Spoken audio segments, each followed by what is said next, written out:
Happy 7th day of Yule. This is Children's Night, or Thor and Sif's Night. Now, Thor is one of the most popular Norse gods there is. Sif is not as popular as a goddess, but both were seen by our ancestors as the great protectors of them, especially the children, of the fields, of the homes. So tonight would have been the night where they gave thanks and offerings to Thor and to Sif. To Thor, it was goat sacrificing because of Thor and his goats. And the story goes that Thor was able to resurrect his goats. He would sacrifice them and then 3 days later strike them with his hammer and they would rise again.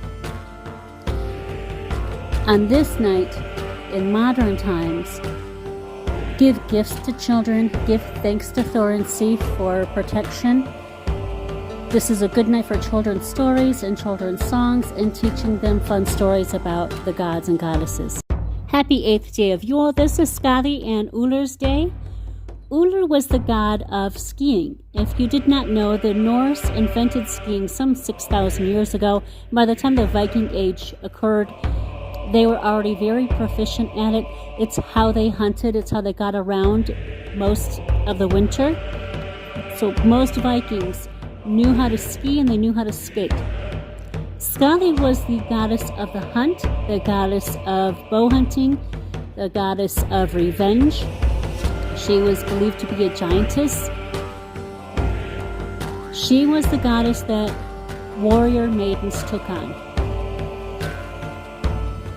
Today traditionally would have been filled with lots of feasting and storytelling and competitions. They would have skiing competitions, sledding competitions, weaving competitions, anything they could compete over to celebrate over, they would have done today, along with all the storytelling and the feasting. It sounds like a good time. I say let's do it now, in the modern age. Let's just get together and have some competitions and have a great time and drink some beer. Keep your Yule log burning, candle in the window, keep your cleansing pot going, your cleansing scents going, or your smudge, whichever you're doing. Blessed be, have a great day. It is the 9th night of Yule. It is Odin's night, Mjolnir's night. Odin is one of the most popular gods in all of mythology. He is often depicted just as he is now, with his spear sitting upon his throne, with his wolves and his raven. He was thought to be very ominous and threatening at times. And then there's this guy, wizened old man, kindly grandfather, the All-Father. This is Mjolnir. Sometimes scholars thought that the gods were two different gods. This is two different people. But pagan folk accept him as one. The reason for this is because he is the All-Father. And whether the gods were created in our image or we were created in their image, we all understand what a father is. That father can sometimes be very ominous and threatening, but also the provider, the protector, the storyteller, the gift giver, the joker. So on this night of Yule, we give time to honor and give thanks and blessings to the fathers in our life, our grandfathers, our male ancestors. Pour some out for them tonight. Get together with your family, your loved ones. Give thanks to the ancestors who have passed and gone, and to the ones that are still around. Tonight would be traditionally the Rollowden night, the beef dish with pickles in it. This is, I think it's the only dish I know of that is popular for having pickles in it. And it's traditionally cooked on this night. And that would be that passes down to us from the Germanic tribes. Old Norse Viking tribes would have had just a stew on this night, because as feasts are winding down, they're trying to get to all the animals that were sacrificed, all of the food that was provided for Yule. They're trying to get through that and make use of it so that nothing goes to waste during these 12 days. So there's your Rollowden. If that's what you're going to be cooking tonight, that is a traditional Germanic dish, or make up a stew. Take your leftovers from your holiday meal and make a nice stew. Whichever one you choose, I hope you really enjoy Father's Night. Take some time to learn more about Odin. He is very complex. There's a lot of stories about him. Happy Yule. Blessed be. Happy 10th day of Yule. This is Suna's day, the sun goddess. The sun goddess dragged the sun across the sky every day, being chased by a wolf in darkness. And she had to keep the sun just far enough ahead so that the wolf in darkness didn't catch it, but not tire out her horses. She would gain strength and power every day until midsummer. Now the sun goddess has fallen out of favor in modern times, but to the ancient people she would have been incredibly important. They stayed up all night to say goodbye to the old sun and hello to the new sun and the new moon.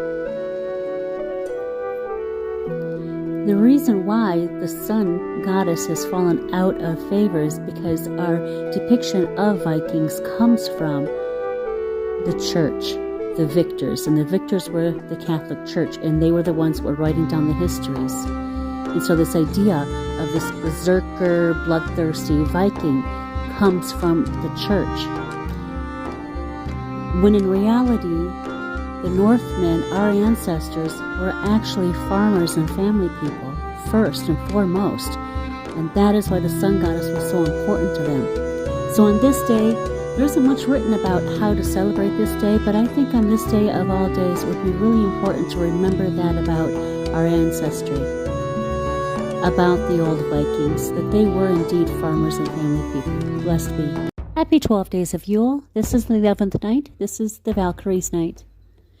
The battle is over, and the sky is filling with carrion bird. The Valkyrie are here to claim the dead, to choose the slain. And off to Odin's hall in Valhalla you go, or off to Freya's field, Folkvegner, you go. The Valkyrie were seen as terrible, fearsome creatures, but also beautiful, and our ancestors paid respect to them. They also had a healthy fear of them, that they might gain too much attention of the Valkyrie. And if they did, and the Valkyrie favored them, they might play tricks upon you. They might set traps for you so that you fall sooner in battle. And we think of the battle as the actual battlefield, but life is a battle, and you face that. You face that with a brave heart, or you face it like a coward. And if you face life with a brave heart, chances are you're going to catch the attention of the Valkyrie. And they may play tricks upon you so that you fall sooner in this battle of life. This is a great night to remember those who have fallen before us. We don't remember their names, but their legacy that they left upon this world remains. And it's a good night to think about you and the legacy you're going to leave. Your name will be forgotten, but the touches that you left on this world, you and your family, those will be remembered. Have a great night. Blessed be. Happy 12th night of Yule. This is Oath Night. It is Wassail Night. It is New Year's Eve. Whichever one you're celebrating, happy all of it. Now, traditionally, this is a night where oaths would be made, because our ancestors believed that the veil between the two worlds was no longer thin. And it was a great day, an auspicious day, to look forward to the year ahead and make oaths and solidify plans. Battles could be resumed. Fights could be resumed. Journeys could be began on this day. You're going to offer up tidings of good health. Our ancestors offered this up to each other and to fields, to animals, to livestock, to their ships, to the sea, to the gods, wherever their endeavor was going for that year to come. The Old English turned this into a tradition where you went home to home and sang carols, gave the wassailing, and offered up your wassail pot. Then it became a tradition where poorer neighborhoods would go into wealthier neighborhoods, and wealthier people were expected to hand out the wassail pot, hand out the tidings of good cheer and good health.